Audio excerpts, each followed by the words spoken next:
డబ్బు, అనారోగ్యం, ఉద్యోగం, వ్యాపారం, అప్పులతో బాధపడుతున్నారా? మీకోసమే లాంచ్ యువర్ ఫ్యూచర్ ప్రోగ్రామ్. నమస్తే రమగారు. నమస్తే జయ.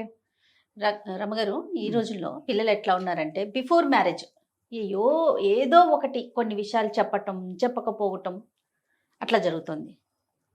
అది ఫ్యామిలీకి సంబంధించినవి కావచ్చు, వాళ్ళ పర్సనల్ విషయాలు కావచ్చు, వాళ్ళ అప్పులు ఉంటాయి, లోన్లు ఉంటాయి, లేకపోతే ఇంకా ఫ్రెండ్షిప్లు ఉంటాయి, హెల్త్కి సంబంధించినవి ఉంటాయి, నానా రకాలు ఉంటాయి.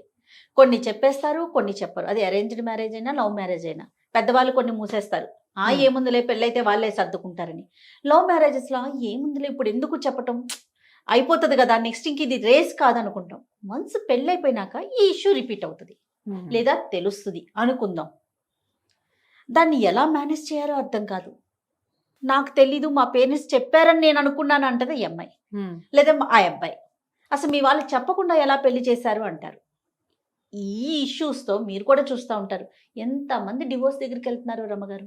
అవును, అది అన్ని రకాల ఇష్యూస్ అనమాట. ఇప్పుడు నేను ఎన్నో చెప్పా, హెల్త్ చెప్పాను, ఫైనాన్షియల్ చెప్పాను, పర్సనల్ ఇష్యూస్ చెప్పా, పేరెంట్స్ మధ్య ఉన్న ఇష్యూస్ చెప్పా. ఇవన్నీ కూడా ఇవి డిస్కస్ చేయాలా లేదా, లేదా ఏదన్నా ఇష్యూ వస్తే దాన్ని ఎలా మేనేజ్ చేయాలండి? ఏంటంటే ఇప్పుడు పెళ్ళిళ్ళు ఇదివరకు చిన్న పిల్లలకి పెళ్ళిళ్ళు చేసేవాళ్ళు.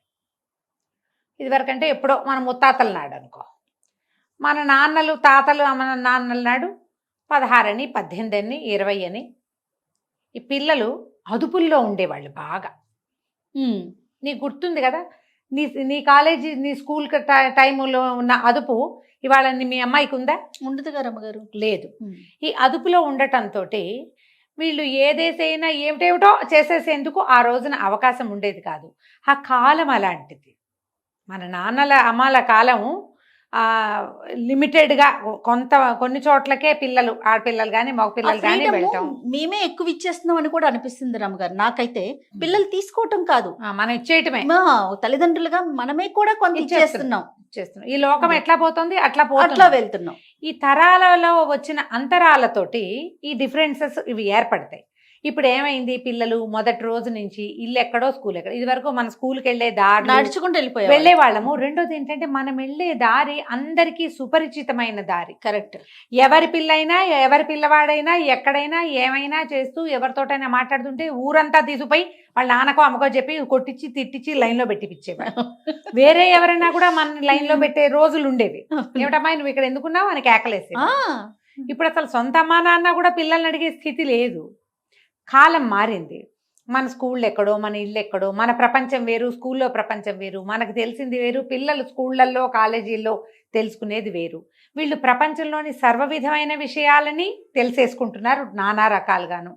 అసలు దేని తర్వాత జీవితం, పెళ్లి తర్వాత జీవితం ఏమిటో పెళ్ళైతే కానీ ఇదివరకు తెలిసేది కాదు. ఏదో ఊహ ఉండేది ఎక్కడో ఒక లీలగా. ఇప్పుడు ఊహ కాదు, మొత్తం ప్రాక్టికల్స్తో సహా తెలిసిపోతుంది. అవును. ఎంత తెలిసినా జయ, ఈ మనిషితోటి జీవితం అనేది జీవిస్తే గానీ తెలియదు. నీకు అవేమిటో తెలిసినాయి కానీ ఇది తెలియదు. అంతే కదా రమ్మగారు కదా. ఎంత ముందు పరిచయం ఉన్నా కూడా కలిసి భార్యాభర్తలుగా కలిసి జర్నీ స్టార్ట్ అయ్యాకే ఈ కుర్రవాడు భర్తగా ఎలా ఉంటాడో, ఈ పిల్లది భార్యగా ఎలా ఉండబోతోందో అనేది ఆ రోజున ఆ పేటకి దిగి ఆ గడప దాటితేనే తెలుస్తుంది. అప్పుడే మనకు తెలిసేది. ఈ స్వతంత్రం ఏర్పడుతుంది ఒకళ్ళ మీద ఒకళ్ళకి. అప్పుడు రకరకాలు వస్తాయి. ఇప్పుడు ఈ పెళ్ళిళ్ళు 30కి 32కి 38కి కూడా అవుతూ ఉంటే ముందు ఇంత జీవితంలో వీడు మళ్ళు అవి కట్టుకుని కూర్చోరు కదా. ఒకటి.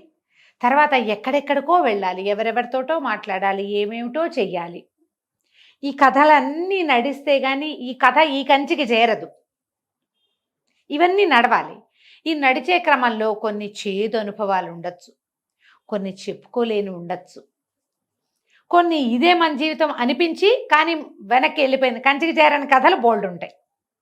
ఇవన్నీ రేపొద్దున వివాహం అయ్యాక పునరావృతం అవుతాయా లేదా రివీల్ అవుతాయా? నువ్వు చెప్పినట్టు ఎక్కడ తేట తెల్లం అయిపోతాయి. ఇప్పుడు దీన్ని సహజంగా తీసుకోవచ్చు స్పౌజ్, రెండో వాళ్ళు. ఆ కాలేజీల్లో ఇవన్నీ అవుతాయి. ఎవరి జీవితాల్లో ఉండవు, నాకు ఇలాంటివేవో ఉన్నాయి అని అర్థం చేసుకోగలిగే రకమైన విశాలమైన దృక్పథము, ఇదంతా సహజమని తీసుకోగలిగిన మనస్తత్వము ఉన్నది, ఉంది, ఉండాలని కూడా ఇప్పుడు తెలుసుకుంటున్నాం మనం. నీ ప్రీవియస్ హిస్టరీ నాకు అక్కర్లా, నువ్వు ఇవాళ నుంచి నాతో ఎలా ఉన్నావోనే కావాలి. ఈ రోజుల్లో పిల్లలకి ఈ అవగాహన కనుక వస్తే డివోర్సులకి వెళ్ళం మనం. ముందంతా నేను ఎలాగైనా ఉన్నాను, కానీ ఈ రోజు నుంచి నేను జాగ్రత్తగా ఉంటాను, నేను సరిగ్గా ఉంటా, బెస్ట్ పార్ట్ ఆఫ్ మీ అది మాత్రమే ఇస్తా.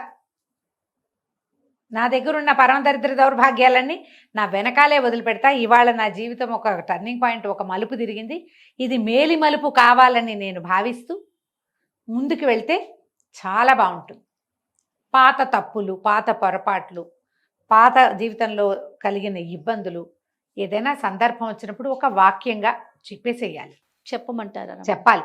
కథ విడయకూడదమ్మా, పూసలు గుచ్చకూడదు. కానీ ఎదుటి వారు ఊరుకుంటారా రమ్మగారు? ఊరుకోరు. వాళ్ళ కథ కూడా విను నువ్వు, అప్పుడు వాళ్ళు కూడా చెప్పగలగాలి. ఇప్పుడు ఈ ఓపెన్నెస్ ఉన్నప్పుడు నువ్వు వదలాలి. ఇది అది ఒక్కొక్కడు ఉంటాడు, ఏదో దొంగ కథ చెప్పి నీ సంగతి ఏంటని అడిగితే అది నిజం అనుకుని ఈ అక్కయ్య మొత్తం అప్పుడు నాది అబద్ధం, నీది నిజం అంటాడు. అమ్మాయి అప్పుడు నాది అబద్ధమే ఇలాంటివి చెప్పలేకపోతుంది, దొరికిపోతారు కదా. అబ్బాయిలు కూడా అలాగే దొరుకుతారు, అబ్బాయిలు అలాగే దొరుకుతారు. ఈ తెలివితేటలు చూపించద్దు దయచేసి. ఈ తరానికి ఏ పెద్దవాళ్ళైనా ఇవ్వగలిగే బెస్ట్ అడ్వైజ్ ఏంటంటే, ఇప్పుడున్న పిల్లలకి సాధ్యమైనంత పారదర్శకంగా ఉండు. నువ్వేమిటో చూపించు, అవతల వాళ్ళు ఏమిటో తెలుసుకో, వాళ్ళ లోతులు పరిశోధించడానికి ప్రయత్నం చేయొద్దు. కానీ నువ్వు వాళ్ళతో ఉన్నప్పుడు మనసు ఇచ్చి ఉండటం నేర్చుకో. పెళ్ళి అంటేనే ఒక రకమైన సర్దుబాటు. పెళ్ళి అంటేనే వాళ్ళు సర్దుకోవాలి, వీళ్ళు సర్దుకోవాలి.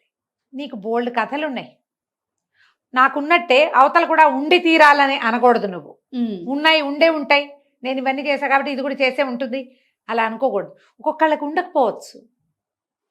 ఒకళ్ళు ఒట్టిగా చదివే లోకంగా, ఇల్లు అమ్మా నాన్ననే లోకంగా, ఏ భగవంతుడో లేకపోతే ఏ భగవద్గీతో, ఏ పర్సనాలిటీ డెవలప్మెంటో వాటిల్లో ఉండొచ్చు. వాళ్ళు ఉంటారు కదమ్మా, ఉంటారు కదా, ఉంటారు. ఆనాడు ఉన్నారు, ఇప్పుడు కూడా ఉంటారు. కానీ వీళ్ళకు కూడా ఎక్కడో బ్యాడ్ ఎక్స్పీరియన్స్లు ఉంటే ఉండొచ్చు, లేకపోవచ్చు కూడా. నేను చేశా కాబట్టి ఇది కూడా చేసే ఉంటుందని అనకూడదు. నేను చేయలేదు కాబట్టి వీడు కూడా చేసి ఉండకూడదు అని అనుకోవద్దు. రెండూ తప్పే. ఈ రోజు నుంచి మనిద్దరం సరిగ్గా ఉందాం. పెళ్లి చేసుకునే వాళ్ళు ప్రీ మ్యారిటల్ కౌన్సిలింగ్ తీసుకోండి, ఇద్దరు తీసుకోండి. ఈ రోజు నుంచి పారదర్శకంగా ఎంత ట్రాన్స్పరెన్సీ మీరు మెయింటైన్ చేయగలిగితే మీ జీవితాలు అంత బాగుంటాయి. ఒకవేళ ఏదైనా తెలిసింది అనుకుందాం, తెలిస్తే ఇప్పుడు మొత్తం దాన్ని చించి పెద్ద పెద్ద స్టార్ట్ చేసి అంత చెయ్యొద్దు. ఎవరు ముక్క వాళ్ళు తీసుకోకండి, తీసుకోవద్దు. కావాలంటే మూడో మనిషినో పెద్ద మనిషినో మీ వాళ్ళు ముందే చెప్పాలి కదా. అంటే ఎప్పుడు చెప్తారు జయ, ఎప్పుడు చెప్తారు? పిల్లలవి మా అబ్బాయి ముందే ఏదో ఇది చేశాడు అని ఎవరైనా చెప్తారా? చెప్పుకోలేరు కదా. ఆడపిల్ల వాళ్ళైనా చెప్తారా? మా వాడికి ముందు ఒక ప్రీవియస్ లవ్ స్టోరీ ఉందని చెప్తారా? వీడేదో డ్రగ్స్ ఏవో తీసుకునేవాడు, మేమే రీహాబిలిటేషన్ లో చేర్పించాము అని చెప్తారా? మా పిల్ల 2-3 తప్పటడుగులు వేసిందండి, మేమే దాని లైన్లో పెట్టాం అని ఎవరైనా చెప్తారా? పేరెంట్స్ చెప్పగలిగేవి ఏమిటి? ఆస్తి పాస్తి. మహా అయితే పిల్లల చదువులో ఏదైనా బ్రేక్ వచ్చింది మళ్ళీ కంటిన్యూ చేసాం ఇలాంటివి చెప్పగలుగుతారు. అవును. ఈ హిస్టరీలు చెప్పుకోగలిగే వాళ్ళు ఎవరు? అమ్మాయి అబ్బాయే. అవసరమైతేనే చెప్పండి, అవసరం లేకపోతే చెప్పద్దు. ఏదైనా సందర్భం వచ్చినప్పుడు ఆ కాలేజీలో ఉన్నప్పుడు ఇలాంటిది ఏదో జరిగింది అనొచ్చు, మీకు అలవాటు అయ్యాక. అవసరం లేదనుకో అది కూడా అనక్కర్లా. దీంట్లో జయ ఒక మాట చెప్తా, ఎప్పుడు అనుకుంటూ ఉంటాను, ఈ పాత స్నేహితులు ఎవరైనా కనపడంగానే ఎగిరి గంతేసి మళ్ళీ మాట్లాడి చేయబోకండి. వాళ్ళని కట్ చేసుకోండి, తగ్గించుకోండి. లేకపోతే మీ ఫ్రెండ్సే మీ కొంప ముంచేస్తారు. అంతేగా. నిజంగా. ఒకసారి ఎప్పుడో చాలా పాత సంగతి, ఎవరినో కలిసాం. మాకేం తెలుసు, ఆయనకి ఒక ప్రీవియస్ హిస్టరీ ఉంది, వాళ్ళిద్దరూ పెళ్లి దాకా కూడా వెళ్ళింది, వెళ్ళింది. వాళ్ళ నాన్న వీళ్ళ మా నాన్న కూడా మాట్లాడుకున్నారు, ఏదో తాంబూలాలు పుచ్చుకుంటున్నారని కూడా మేము విన్నాం. ఇది ఒక 30 ఏళ్ల క్రితం సంగతి. తీరా మేము ఒక ఏమంటారు మాల్ కాదు, ఒక షాపింగ్ కాంప్లెక్స్లో ఎక్కడో కలిసామనుకో, ఆయన పక్కన వేరే ఆవిడ ఉంది. ఇప్పుడు మాకు తెలిసిన అమ్మాయి ఈ అమ్మాయి కాదు, వైఫో కాదో అడగడానికి కూడా భయం వేసింది జయ నాకు. ఓ, మీ కంట్లోనే పడ్డారా రమ్మ? శభాష్. అప్పుడు జరిగిన వ్యవహారం దృష్ట్యా వాళ్ళు మామూలు ఎటర్నల్ లవర్స్ మా దృష్టిలో ఆ కాలేజీ రోజుల్లో, ఆ చిన్నప్పటి రోజుల్లో వాళ్ళు చాలా అద్భుతమైన వాళ్ళు. పెళ్లి చేసేసుకుంటారు, ఎందుకంటే పేరెంట్స్ కూడా మాట్లాడుకున్నారు. అప్పుడు ఆ తర్వాత ఏదో జరిగింది, మేము వినలేదు, వాళ్ళ సంగతులు మాకు తెలియదు. కానీ ఆవిడ మాత్రం ఆయనతోటి లేదు. ఓకే. నేను ఈ రెండు ఆవిడని చూసాక దండం పెట్టుకున్నా. అసలు ఆవిడ మాత్రం నాకు ఎప్పుడు కనపడకూడదు. ఓకే. మనం ఏదైనా గబుక్కుని అనేస్తే అంతే. ఇప్పుడు నేను గట్టిగా నోరు మూసుకుని ఊరుకున్నాను, గుటకలు మింగేసి. ఎవరో ఒక తొందరపాటు వాళ్ళు ఉంటారు. అంతే కదా. ఈవిడెవరో మీ ఆవిడ వాళ్ళ అమ్మాయి కదా, అలాంటి మాటలు వస్తే చచ్చిపోరు వీళ్ళు. అవునవును. ఇలాంటివి ఎన్ని సినిమాల్లో కనపడుతూ ఉంటాయి. అవును. మీరు జ్ఞాపకం పెట్టుకోండి ఎప్పుడు కూడా, ఏ కథ అయినా చివరి దాకా వెళ్ళే వరకు ఏమవుతుందో ఎవరికీ తెలియదు. బోల్డ్ని మారిపోతూ ఉంటాయి.